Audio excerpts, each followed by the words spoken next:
Quantum Warfare, Heaven Below Arrives, Resolution of Conflict Through Identification and Non-Contention, by Michael Corbett Hawkins. Chapter 1. Why Quantum Warfare?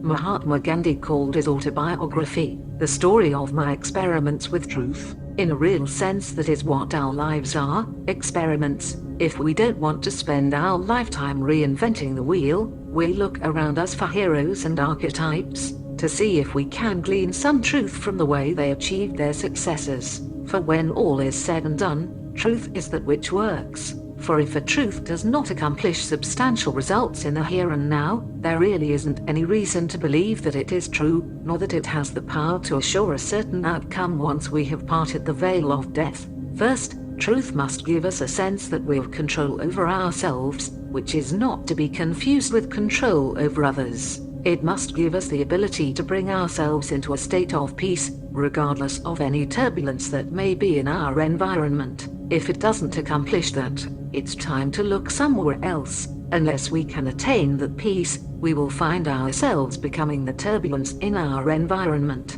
Second, once we have achieved that inner peace, we can turn our observing gaze upon the world around us. We need to come to an understanding of what stands to concerning the perceived conflicts around us, having an eye to what is the highest and best. We will take into account this whole with which we are interconnected, and here is the rub: how to achieve this without attempting to impose a set of values and beliefs on others, for attempting to do so has great potential for creating conflict. There are various levels of involvement in quantum warfare. Indeed, there are options that may include various forms of activism.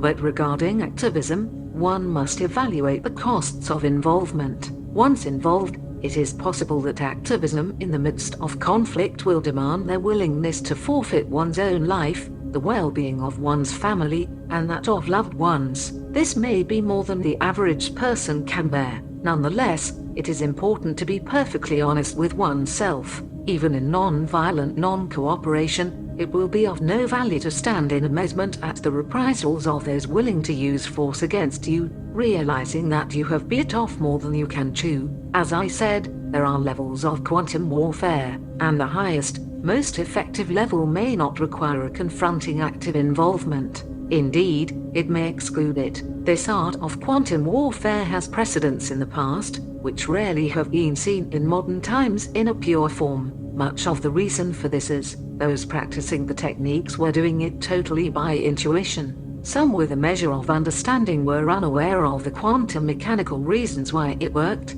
so were unable to use the techniques to the fullest advantage. This chapter is called, Why Quantum Warfare? The reason is, I had to ponder long to have a measure of confidence the concept should be called that. One reason was the example of Mother Teresa of Calcutta, who when approached to participate in an anti-war protest said, "When you are a pro-peace movement, I will participate." This example has been pointed to as the reason not to be against things, for there really is no value in it. Traditionally, war is the use of force against movements, people groups, and nations. It's this established meaning of the word war that caused me to pause and to ponder, did I really want to use quantum warfare as the overarching label for what I will be describing? For reasons that will be explained in later chapters, I believe that war needs to be redefined, to provide a new subset of beliefs, to transcend the reliance on the use of force for conflict resolution. Actually, quantum warfare is not a redefinition, but employing a much older concept. Lao Tse, in the Tao Te Ching, put forth in writing the principles of non-violence in the context of warfare, characterized as a reluctance to contend. He speaks of the use of force and its natural consequences, the proper attitude of an opponent, a soldier, or victor, a means of warfare much more powerful than any man-made weapons. So, given this ancient precedent to marry non-violence and non-contention to warfare, I was bold to use the term quantum warfare. There is a further reason to use the term, to assist in removing the idea that the use of non-contention is really not fighting back, to slay the idea that it is just the idealism of those too weak to fight, that it is just wishful thinking, in place of practical use of weapons. But it is the use of weapons that is the foolish, impractical, and fruitless habit that is endangering the whole of the planetary biosphere. In the 20th century, we literally came one decision away from destroying it. We need another way of thinking about war and to call it such. And quantum warfare is not for avoiding our own death, for there is nothing in it where fear has place or value. It is to be waged with this understanding that it is the most powerful action any person can take under such circumstances. It is the very power by which a little man in a loincloth defeated the most powerful empire on earth, shaking it to its very foundations, by means that no one could have imagined. And there may be revealed even more powerful methods that Gandhi could not have dreamed of, understanding that actions he took, out of despair and a sense of failure, he did unaware that they were gigantic uses of power on the quantum level. It is up to you to experiment with the principles of quantum warfare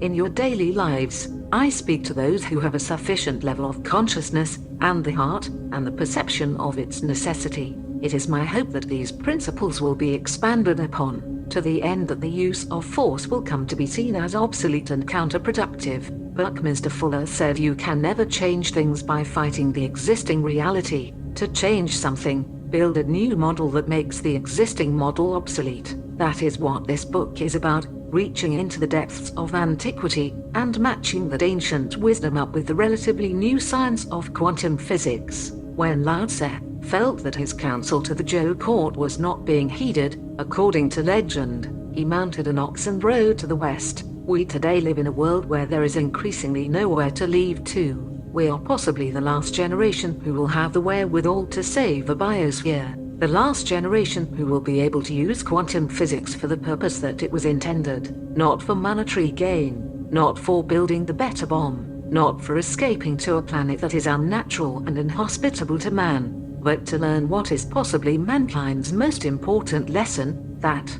of peaceful coexistence. But why am I writing these things? Ultimately, it's my song, the music that I was born to sing. It is my dance with the cosmos, the character I have to play in the divine game of Leela. It's serious, but not all that serious. It's a game, a great big game. Every jot and tittle of it. If any of this stuff is to work, it has to be approached in that spirit, and to understand there is something much larger than the idea that you are just an insignificant nobody in the middle of this mess. Each and every one of you reading this has a part to play in the game, and when you are done, you will laugh and exclaim, "Wow, that was fun. Let's do it again."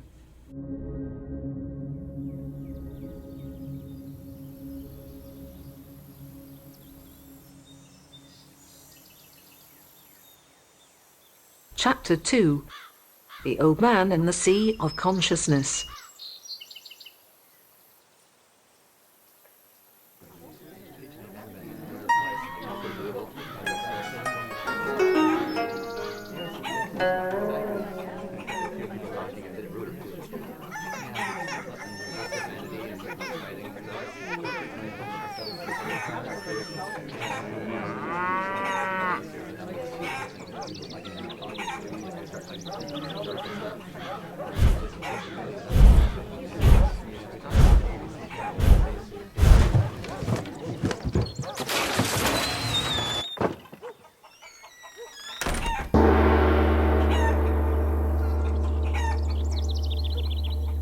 The old man pushed the broken door to his shack open. He had always meant to fix it, but now he didn't need to. He was leaving.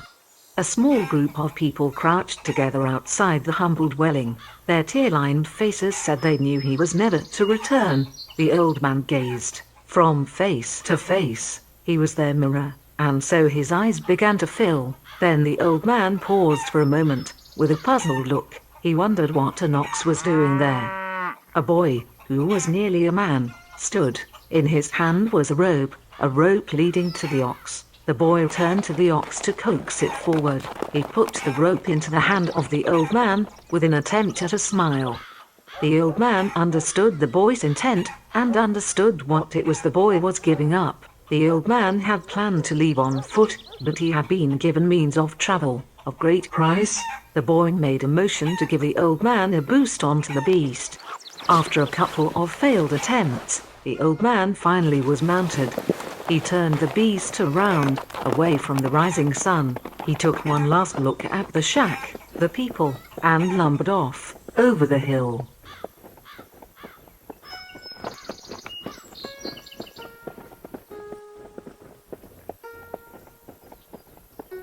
As the old man plodded along, he began letting go of thoughts. He knew these thoughts would keep him bound to the situation he was leaving. He wasn't leaving because of some wrong done him by one of his neighbors. He didn't get upset that easy. He was leaving his position in the court of Joe. He enjoyed his work, carefully keeping the library of his lord, and his lord seemed to enjoy his presence in the court. His lord would often call him for private meetings, to inquire of the old man's opinion about matters of state. He spoke quietly and humbly to his lord, but there were others in the court that spoke loudly and arrogantly. The old man knew that they troubled his lord. They filled the warlord's head with fears of impending invasion. It was not in the old man's nature to argue with these men. The old man had confidence in his lord that he had sufficient understanding to discern what was best. When the old man had made up his mind, he announced that he would be leaving court. The lord had not questioned his leaving. After all, he was old, and had served his lord faithfully, and he deserved to retire. The warlord did not realize that the old man intended to leave Joe. The lord was confident that if at any time the old man should be needed, he would merely send a page to summon the old man to court. But the old man's voice had grown fainter and fainter, until all that could be done was to sit in silence. He was no longer needed. The old man knew what would follow next in the state of Joe, as sure as he knew when the rain fell, the rivers would swell. The old man was content with things, such as they were.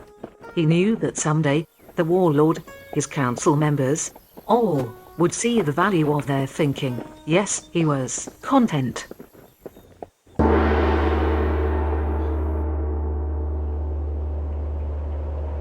It took the old man a day and a half to reach the Qing garrison at Hangu Pass. He would prefer not to take this route, but it was the only way west. As he rounded a bend, he saw a handful of Qing soldiers warming themselves by a fire. When the soldiers heard the oxes approach, they rushed to their weapons. When they saw the old man riding the ox, they laughed at their apprehension. The captain of the men laughingly challenged the old man. "What is it you want, old man?" The old man did not reply promptly, which caused the captain to turn more serious. "Are you deaf?" The old man, still mounted, slowly bowed to the captain. "I am Leah. I come to pass through your land and continue west." The captain took a long time to respond. "I have heard of you. I have heard of your great wisdom and virtue. Come, warm yourself in our guard shack." The old man bowed again, and slowly began to dismount. As the old man passed through the doorway of the guard shack, the captain held his men back and leaned toward them to whisper. "I have heard many things about this man. It is possible that we can receive intelligence about the court of Joe's intentions. That would maybe be worthy of a promotion, maybe get us back into town." His cohorts silently nodded as they entered the shack. The old man was already sitting when the soldiers entered. The captain offered him tea. Again, the old man said nothing, but bowed. The soldiers sat amazed at the old man, mainly because they noticed that he was not shivering from the cold. The captain interrupted the silence.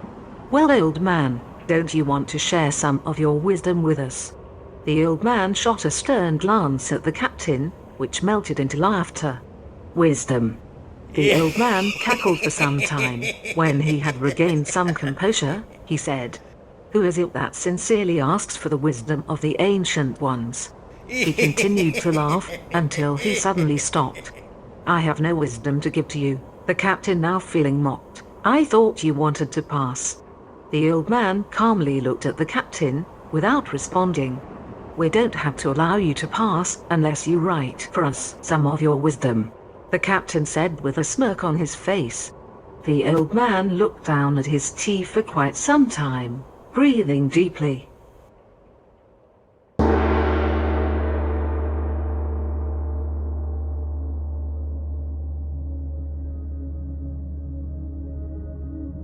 This dramatization of the events surrounding the creation of the Tao Te Ching is not of the supernatural, but the natural. It is a story of a world in conflict, of people living during 250 years of constant war. It was a period in which the entire planet was not in imminent danger, as it is today. The old man in the story is Lao Tse, who was a librarian in the royal archives in the warlord state of Zhou. I do not say he was Chinese, for China did not yet exist. The previously mentioned period of continual war is called the Warring States period. The various warlords of the area that came to be known as China were struggling with each other to consolidate power over the region.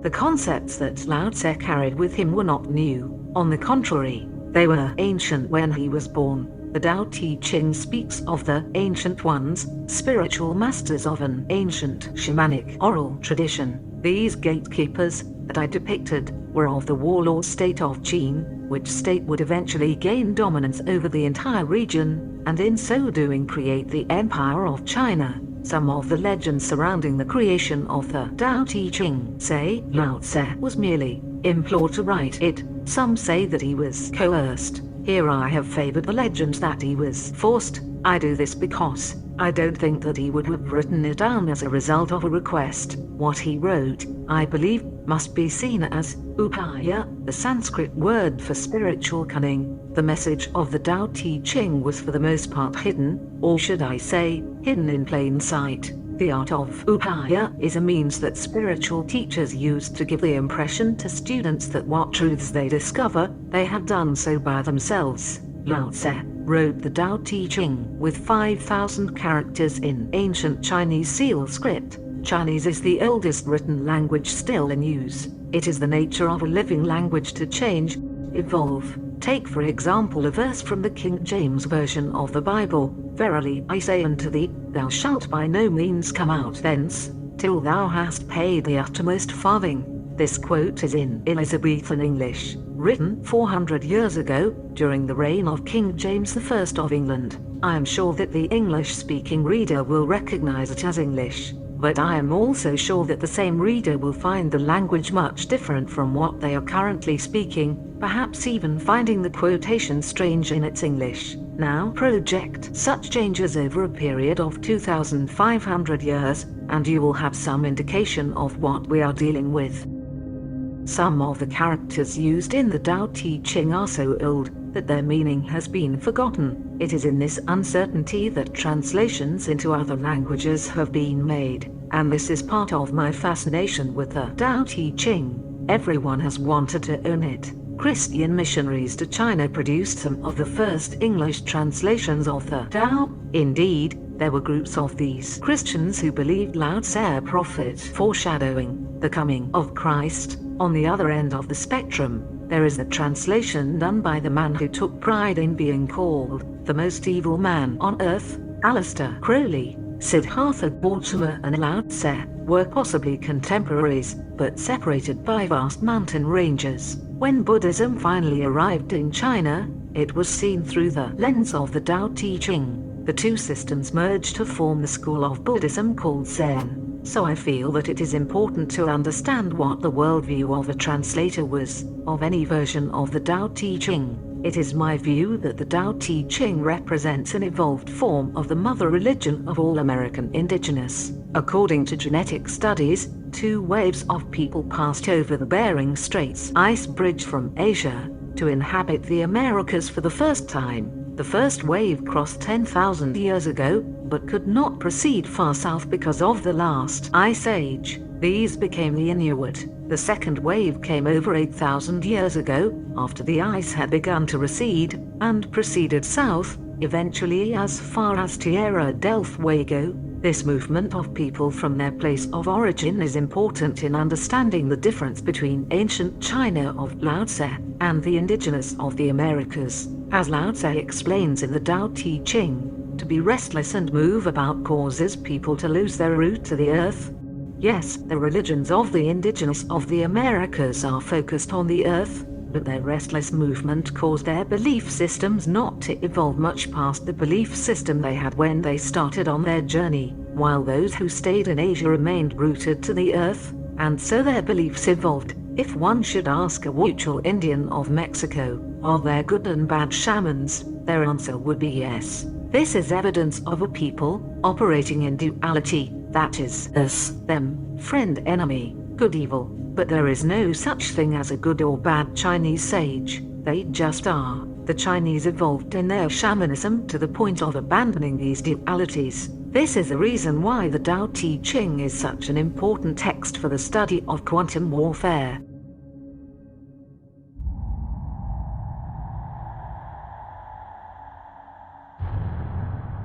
Chapter 3. Quantum Mysticism.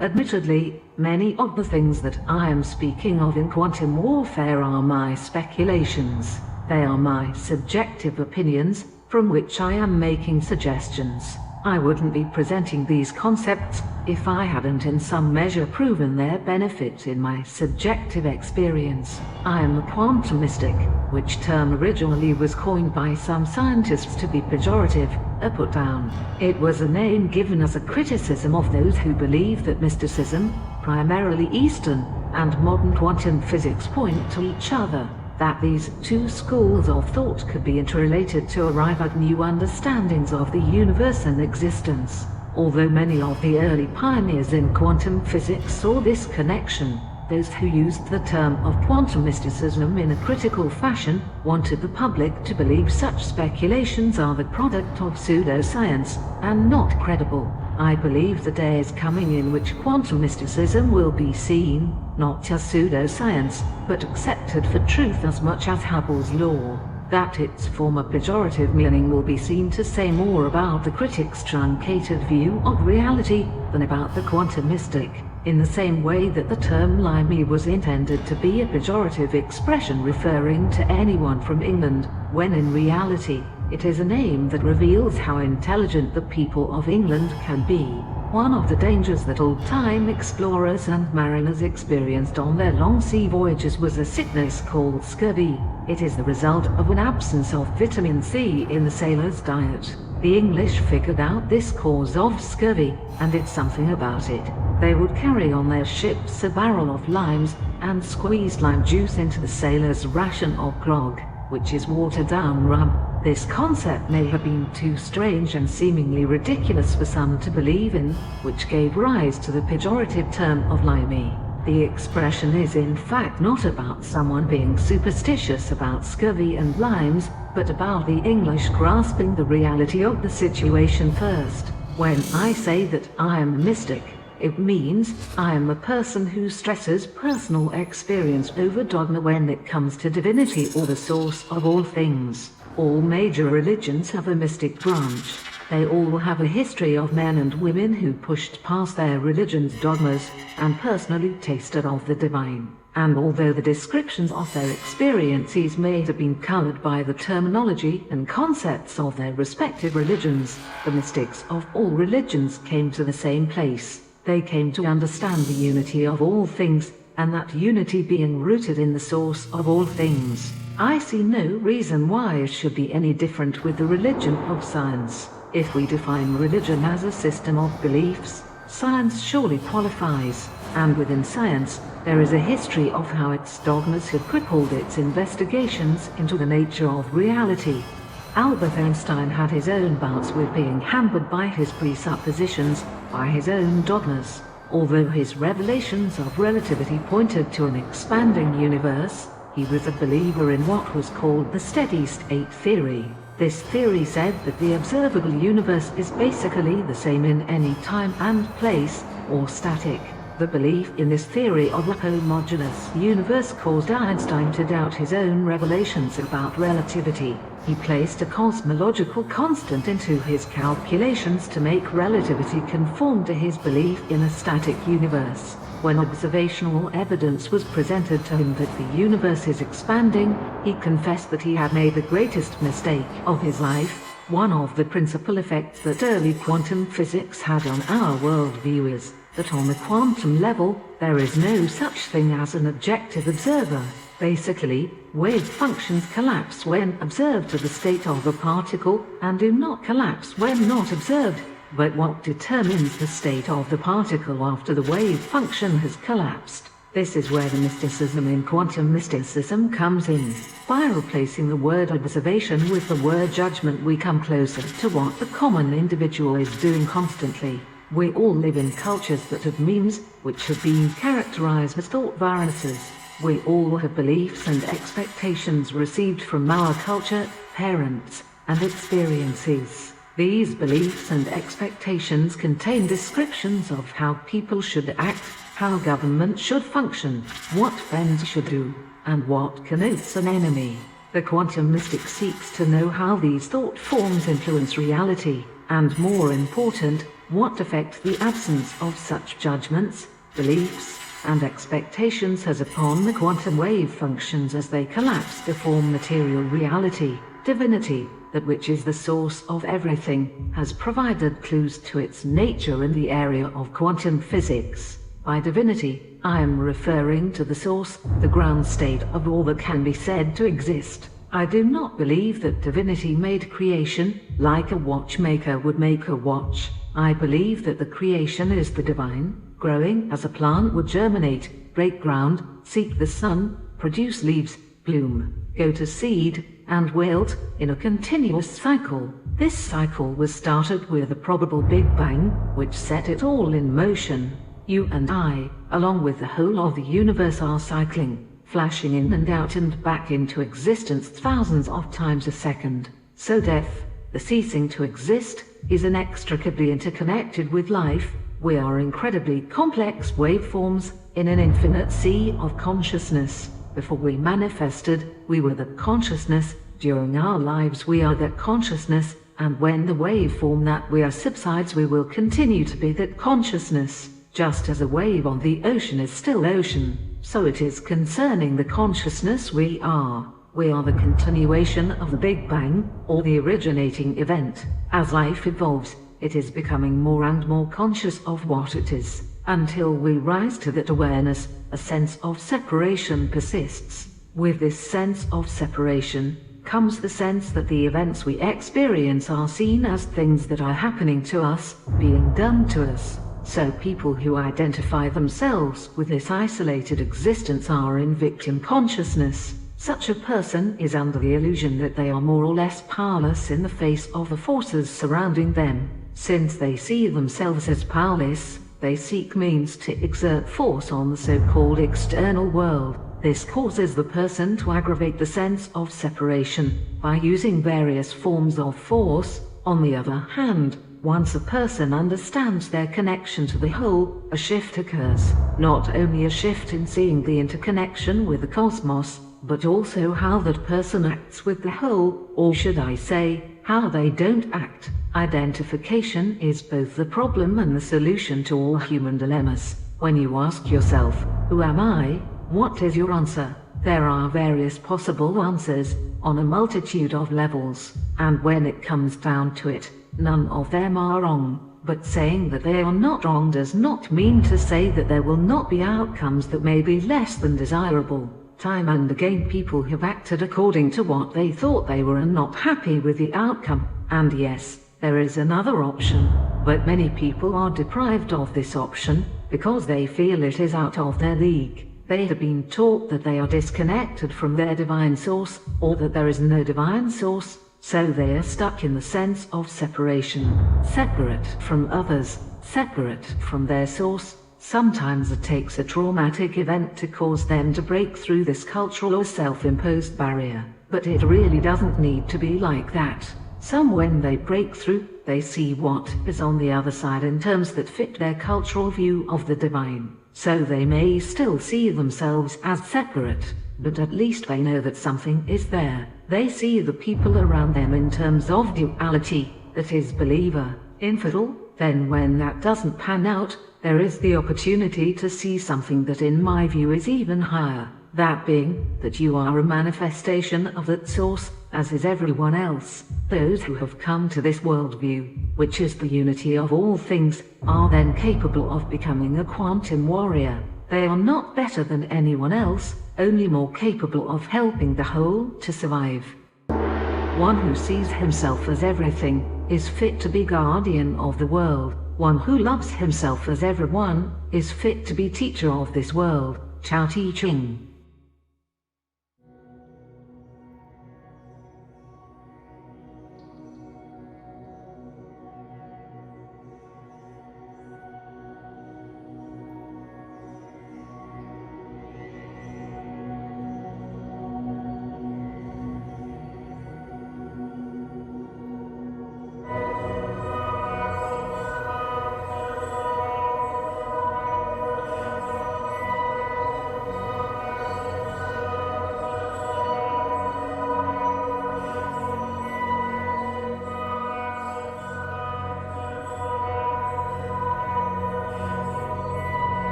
Chapter 4. Heaven Below Arrives. Lay hold of the great image within yourself. Heaven below arrives with it the pervading presence of non-harm, rest, peace, and contentment. Tao Te Ching. In my listening to Alan Watts speak of English translations of various sacred writings of the East, he makes it very clear that many of the oldest and most revered of these translations were translated with a Christian bias. This was the result of the translators being also Christian missionaries. Watts said that these translators often gave meanings to words that would be seen by a native philosopher as absurd. Saying this is not intended as a criticism of Christianity, it is recognition of how the meaning of a writing of one culture can be seen through the lens of a foreign worldview and lose its original intended meaning. This, I believe, is the case with the Tao Te Ching in regard to the relationship of heaven and earth. This springs from the idea of Western culture that this world is fallen and less than perfect. This attitude continues in spite of the miraculous nature of life on the planet, when seen both levels of macrocosm and microcosm. When the perfection of life is properly seen, the imperfections are seen as mere divergence from personal preference. Even when one would point to the existence of war as proof of imperfection, and that heaven is defined as a place such things as war don't happen, Judeo-Christian scripture clearly states that there has been war in heaven. If heaven exists as a realm where perfection reigns, then war must be part of that perfection. So I became aware of a hesitance to use an expression from the Tao, that of heaven below, that it has been commonly translated, below heaven or under heaven, which in contrast to heaven below, their divergence of meaning is very dramatic. I would question my own ability to properly translate the phrase if it wasn't for the Tao Te Ching plainly saying that heaven below is a joining of heaven and earth, and to frame this marriage as an eschatological event would be to impose on the writing a view of the flow of time into dispensations that I do not see. In heaven below, heaven and earth join each other in the sweet dew of surrender. Tao Te Ching. Let us now examine this heaven below, as expressed in the Tao Te Ching, verse 29.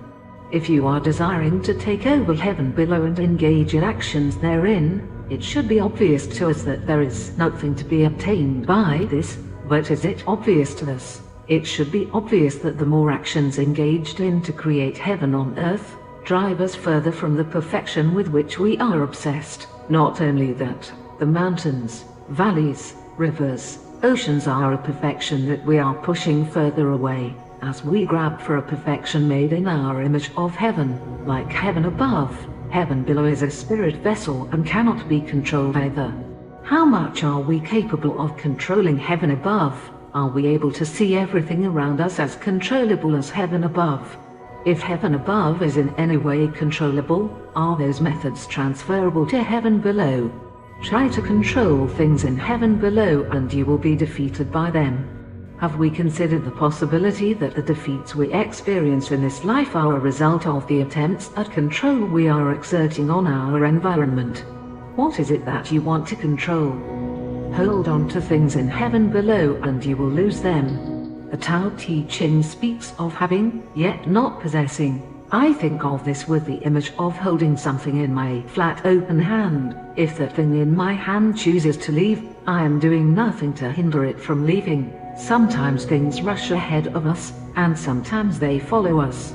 Whether someone is ignoring our counsel, or following it, it may be just a matter of the cycle of things, and nothing to do with you personally. Sometimes things blow hard, sometimes things blow soft. Sometimes things are strong, sometimes they are weak, in a delicate condition. Sometimes things defeat, sometimes they are overthrown. As can be seen, heaven below has a cyclic quality. Heaven as a fixed and static environment would be quite a test of patience. If you consider the typical concept of hell, one of the main torments envisioned is that it is changeless. There is no adventure to it, no opportunity to grow, no challenge to rise to. How is this different to the common concept of heaven? Indeed, this being so, the sage lets go of a lot of extravagant things and symbols of affluence.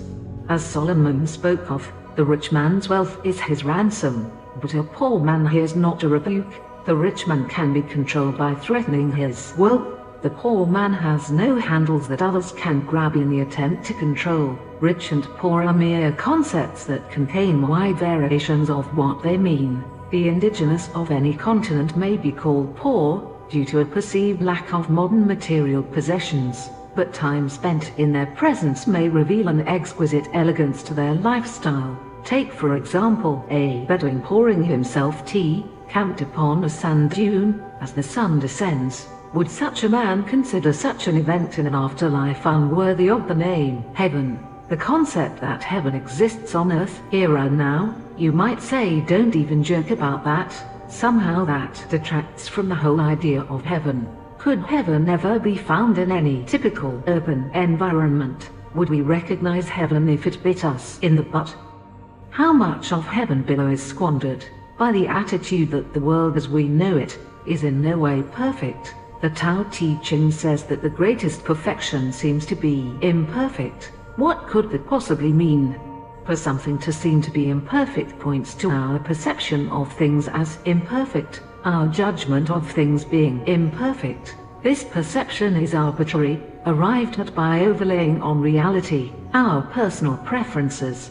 Of course we have sufficient freedom to have such perceptions. The name of the game is keeping humanity's head above water for as long as possible. What promotes this intention best, action or inaction, of the qualities that the Tao Te Ching says characterize heaven below: non-harm, rest, peace, and contentment, which speak of action, and which of non-action. Which of these characteristics depend on the individual, and those on the collective whole? Is heaven a place where there are never outcomes or repercussions?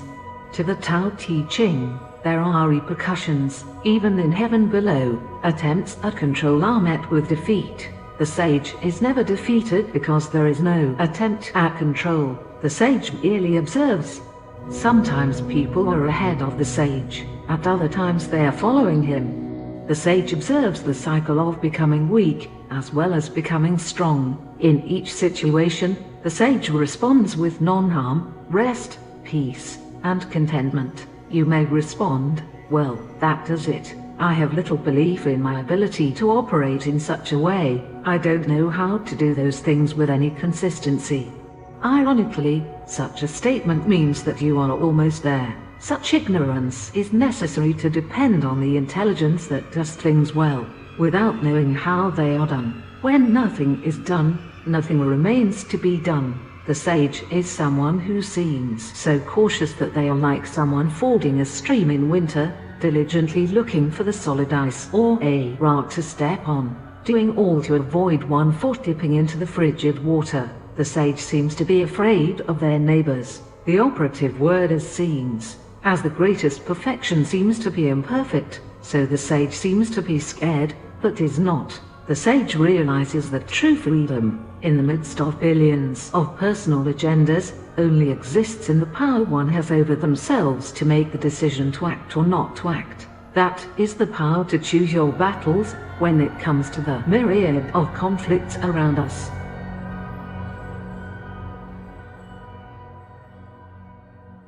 Intermezzo.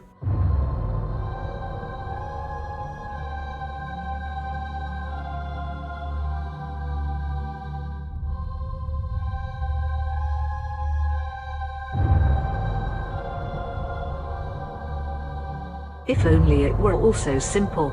If only there were evil people somewhere, insidiously committing evil deeds, and it were necessary only to separate them from the rest of us and destroy them. But the line dividing good and evil cuts through the heart of every human being, and who is willing to destroy a piece of his own heart?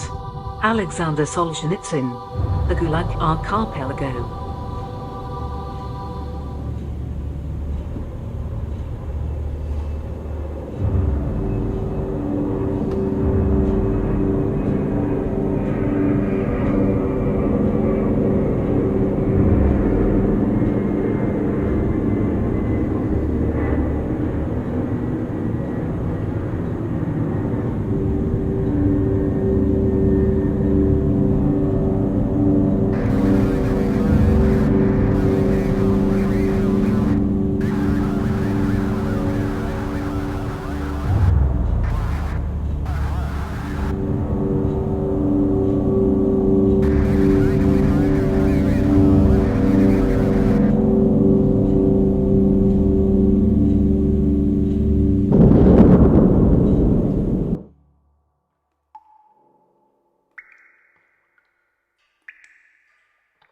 Become totally empty. Let your heart be at peace. Amidst the rush of worldly comings and goings, observe how all endings become beginnings. Things flourish each by each, only to return to the source, to what is and is to be. To return to the root is to find peace. To find peace is to find one's destiny. To fulfill one's destiny is to be constant. To know the constant is called insight. Not knowing this cycle leads to eternal disaster. Knowing the constant gives perspective. This perspective is impartial. Impartiality is the highest nobility. The highest nobility is divine. Being divine, you will be one with the Tao. Being at one with the Tao is eternal. This way is everlasting, not endangered by physical death. Tao Te Ching, verse 16.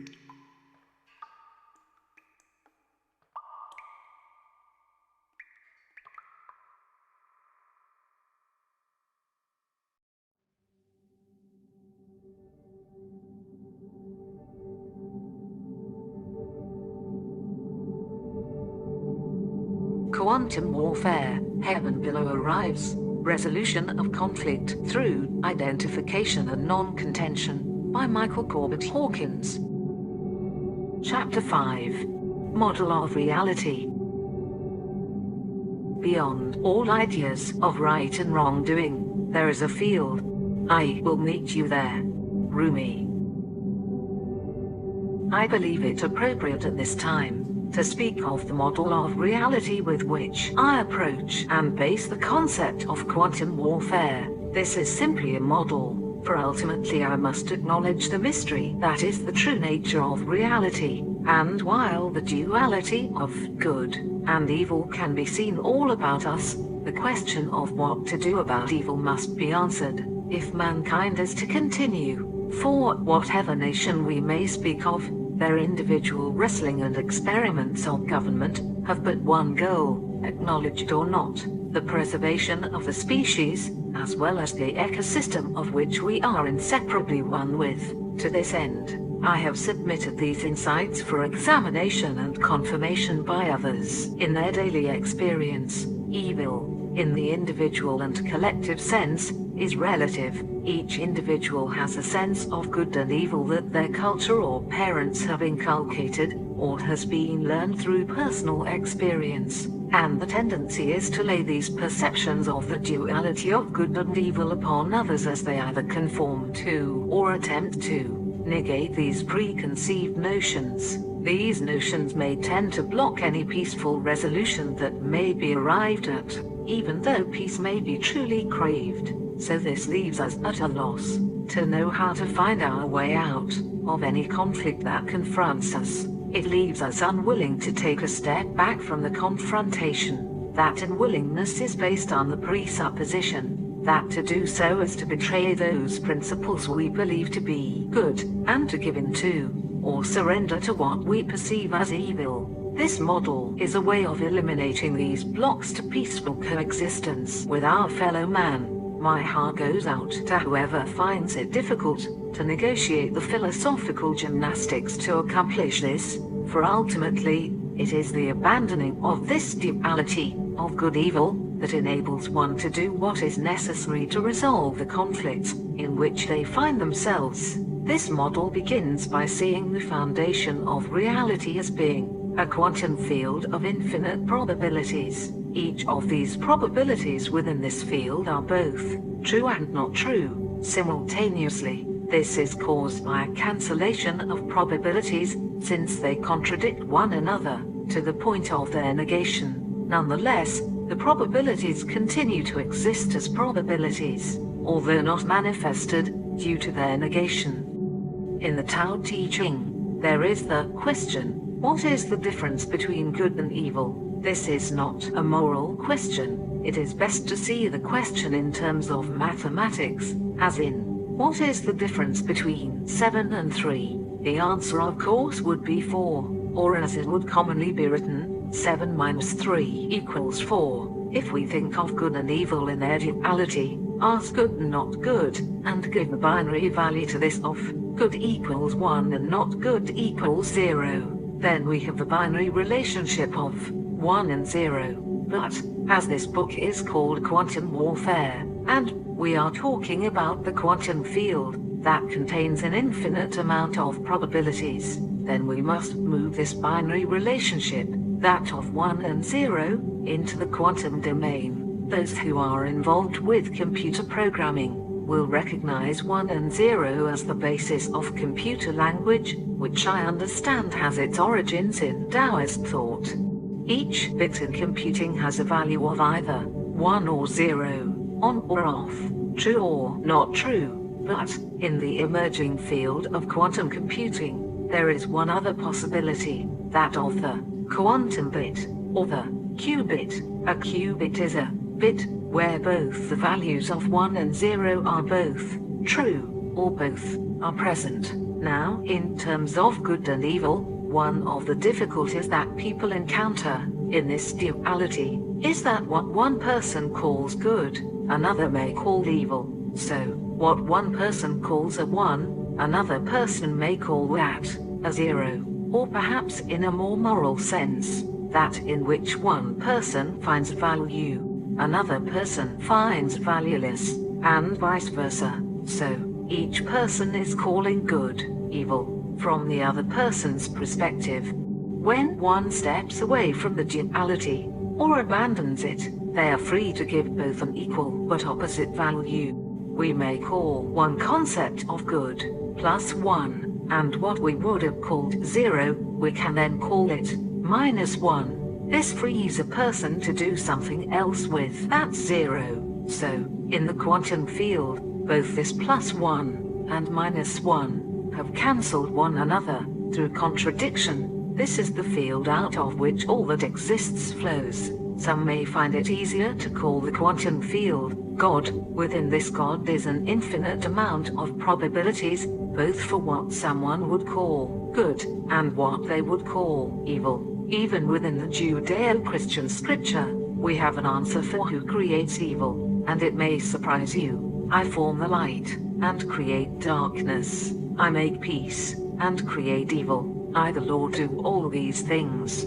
Isaiah 45:7. So, even from that point of view, good and evil are created by the same source. This puts the Judeo-Christian view of the source of good and evil on the same page as many other religions and philosophies on the subject of the source of evil. There is one source that contains the probabilities of both what someone might call good as well as evil. But how, one might ask, can both probabilities be contained in the same source? As I have spoken of before, both probabilities exist and don't exist simultaneously at the quantum level of the source, and since these probabilities have cancelled each other, it can be truly said that God both exists and doesn't exist, thus making the theist and the atheist both correct. It is for this reason the source of all things cannot be seen. It is interesting that the Tao Te Ching says that it seems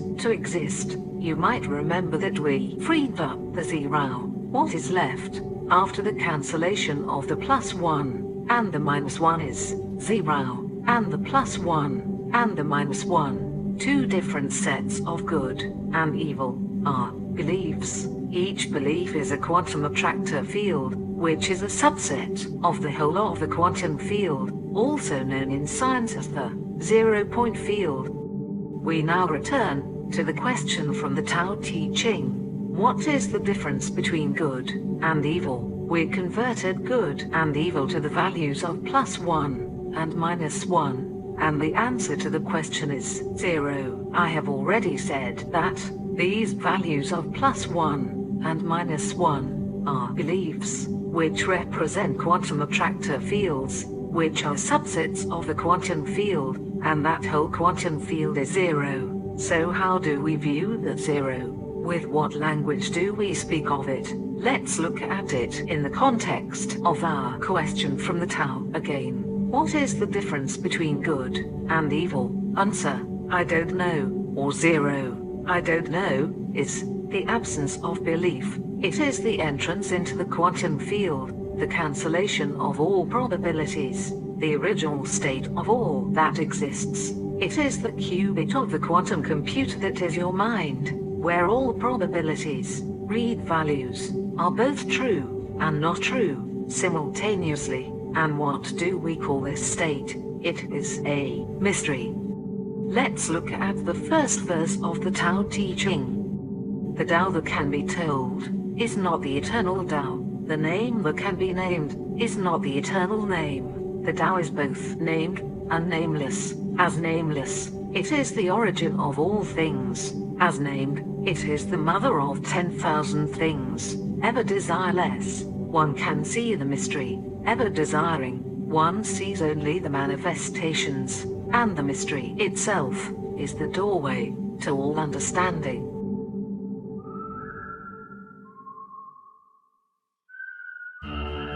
The good, the bad, and the Tao. A truly good man is not aware of his goodness, and is therefore good. A foolish man tries to be good, and is therefore not good.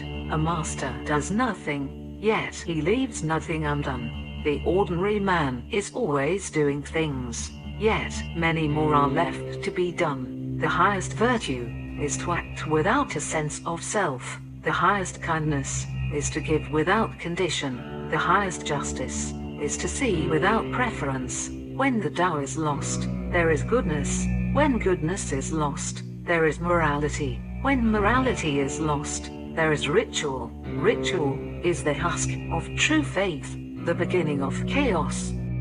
Tao Te Ching. As we see in this partial verse of the Tao Te Ching, the Tao is in some way higher than the state of goodness. How can that be? How can something be higher than goodness? And if this higher state than goodness is possible, how might it be achieved? The Tao, the quantum field, the zero-point field, spirit, God, these all are an identity. Goodness, there is a lot to be said for goodness, and as the Tao Te Ching points out, if the Tao cannot be achieved, goodness is preferable to the other option, bad or evil. But as we can see from the quote above, it is impossible for someone to be good while trying to obtain goodness. It's said to be foolish to attempt to do so. Even in the Judeo-Christian worldview, St. Paul described this dilemma. The Tao Te Ching explains that a truly good man is not aware of his goodness. He is ignorant of his goodness. Ignorance is a powerful thing. Knowing ignorance is strength. Ignoring knowledge is sickness. Only when we are sick of our sickness shall we cease to be sick. The sage is not sick, but is sick of sickness. This is the secret of health. Tao Te Ching, verse 71.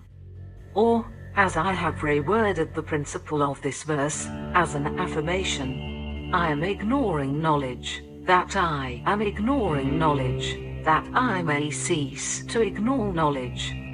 Right this moment, your body has 50 to 75 trillion cells, and each and every one is in constant communication with every one of those trillions of cells. Right this moment, your heart is beating, and has been from the moment it was formed in your mother's womb. When was it that you were trained to do all this, orchestrated, synchronized to the nanosecond operation of your body?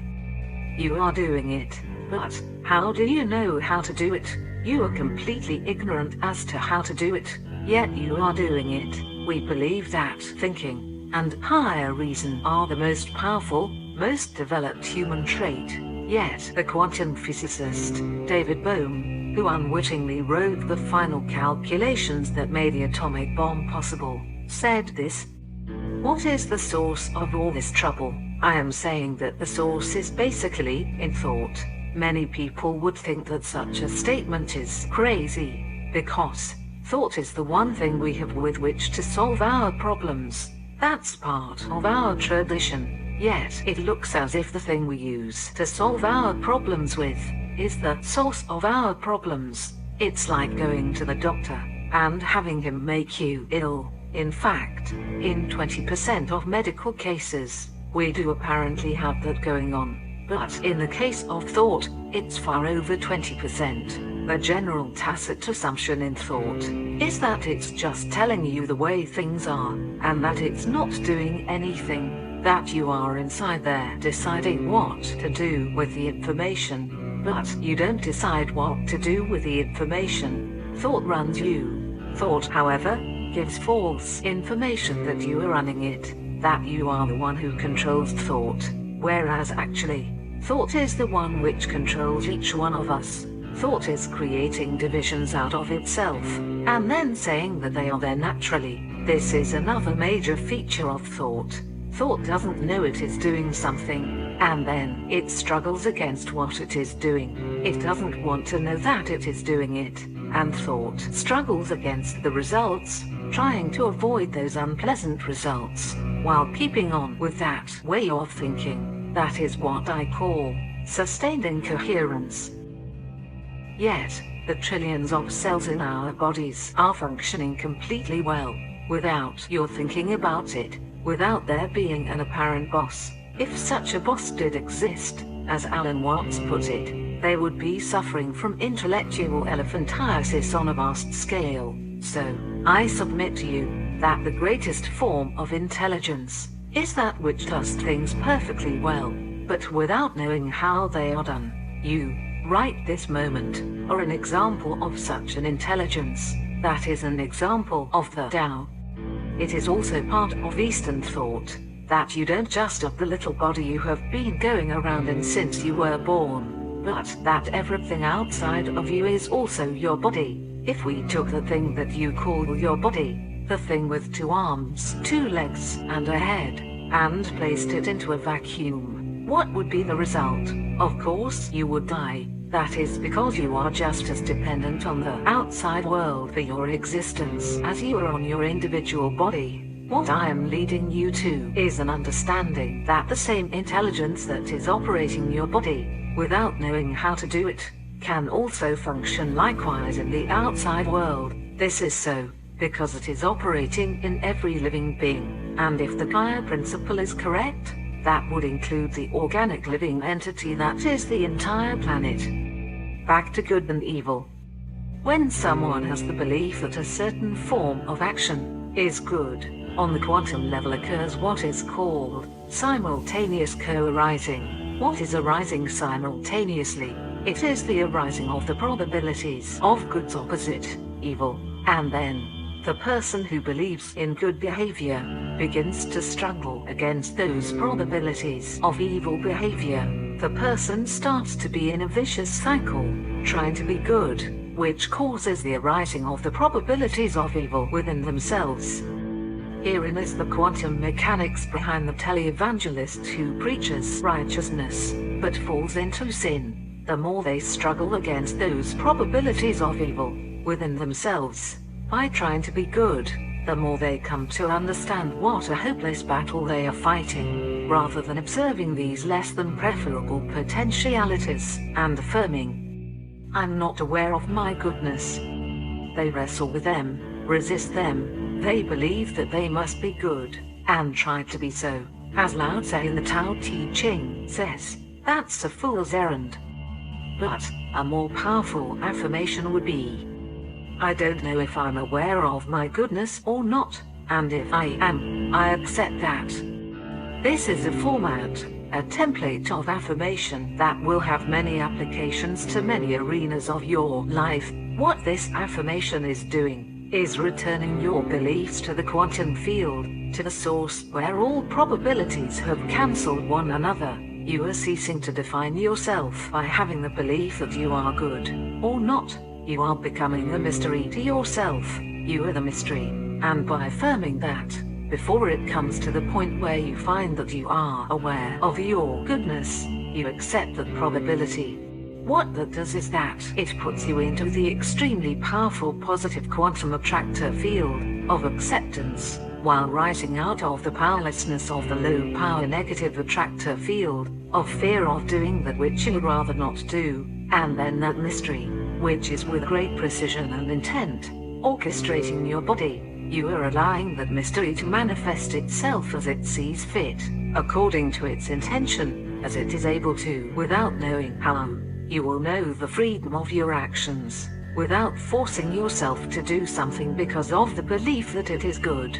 You will act without thinking ahead what is your reward for the action, or its punishment, and you will be acting according to the intelligence that is causing all the orchestrated harmony within your body.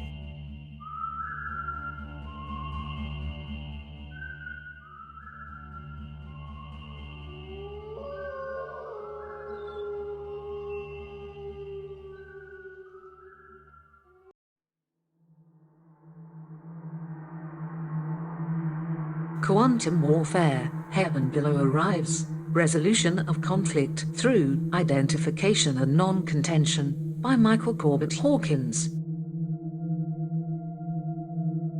Chapter 6.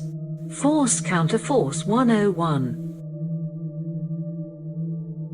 One of the principal things I will be dealing with in quantum warfare is the use of force in war. Force can be the use of weapons, but I believe it is also the attempt to intimidate by the threat of using weapons. For this reason, laws are weapons, since they attempt to justify the use of force. Use of force is evidence that a person, or persons, are operating in a quantum attractor field of fear. This is especially true if the use of force is preemptive, not as a defensive act. No one can attempt to give you fear, unless they are in a consciousness of fear. They attempt to give fear, because they know it works so well on them. Whenever you see someone with a weapon, or even some sort of legal order, those things are symbols of their fear. They may be angry or act arrogant to feel better, since those are higher energy, low power, negative quantum attractor fields. People get angry because it feels better than the fear they are in. But whether it is fear, anger, or pride, they are powerless in the situation, unless you put yourself at their level of consciousness. Quantum attractor fields are subsets of the quantum field. The quantum field is infinite and omnipresent,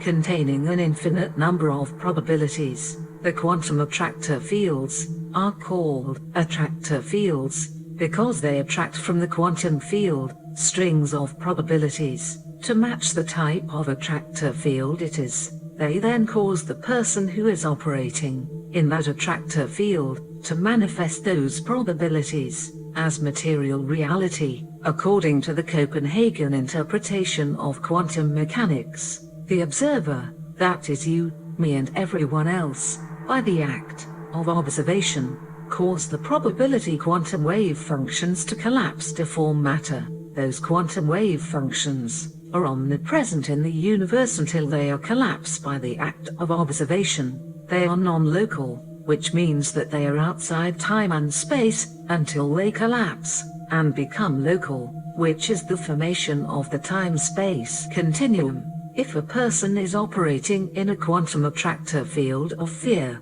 those probabilities that they fear are continually being attracted out of the quantum field to manifest that which they fear. So fear has no value other than to create the situation feared. The irony is the person operating in fear usually sees himself or herself as a victim, one to whom things are happening, rather than what is the highest reality, that they are creating those situations themselves. The good news is that fear is low power, so the reality that it attracts happens relatively slow. I say that because it is the miraculous that distinguishes itself by its immediacy. That the overwhelming majority of humanity is operating in fear perhaps is the reason for the apparent scarcity of miracles. The miraculous occurs as a result of the presence of high-power positive quantum attractor fields.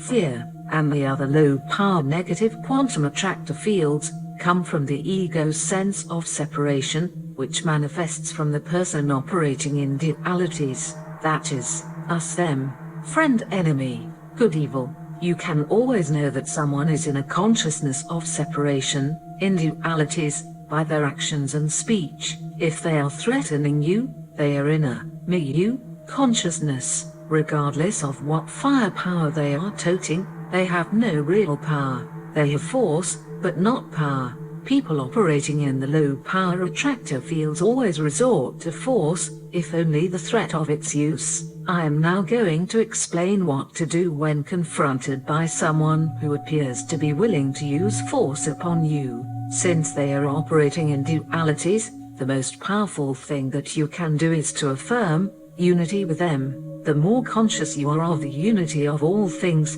the higher your consciousness is. The higher in consciousness you are, the exponentially more powerful your influence over reality becomes, without trying to do so. Their way to affirm unity is quite simple. It can be done by saying to yourself, I am this person or persons. It's as simple as that. To affirm that you are someone else is a belief. For every belief there is a corresponding quantum attractor field. The more your quantum attractor field comes to include and resemble the totality of the great quantum field of infinite possibilities, the more the quantum attractor field that you operate in will manifest the infinite, unbounded potential that is manifesting the totality of the universe, moment by moment. By affirming unity with your opponent, you will include that person threatening the use of force within your own quantum attractor field. It is not wise to have a specific goal in mind when you do this as to the outcome in reality, but don't be surprised when the miraculous manifests. If you are affirming that this other is you, then it would follow that they are not your enemy, they are you, which means that your consciousness will not look for ways to counterattack or become a counterforce. For when someone who has been threatened or attacked manifests a counterforce, this justifies greater use of force in the mind of the opponent. This may mean that they call for reinforcements, pass new laws, invent new weapons. There are indeed groups of people who love it when their opponent fights back, because they can justify financial gain by creating new weapons, make new laws to remove civil rights, operating under the illusion that they will be more in control. So, it isn't very prudent using force to fight back. If a person doesn't fight back by becoming a counter-force, there still exists a cosmic law that says, force produces counter-force. So, that counter-force still has to manifest somewhere, some way, sometime. And it does. There are historical examples of how that unused counterforce will be reflected back at the opponent. This happens on the quantum level, which is not limited by time or space, and is unbounded, omnipotent, and omnipresent. that unused counterforce will manifest in ways that the user of force cannot imagine nor handle. There is a saying among soldiers, I dare not make the first move, but would rather play the guest. I dare not advance an inch, but would rather withdraw a foot. This is called going forward without advancing, pushing back without using weapons. Tao Te Ching. But let me hasten to add, it is important not to refrain from fighting back out of fear, but to not fight back because of courage. Courage is the first positive high-power quantum attractor field, Index 200 on Dr. David R. Hawkins' Index of Human Consciousness. It is the first level of consciousness that has real power to change reality for the benefit of all.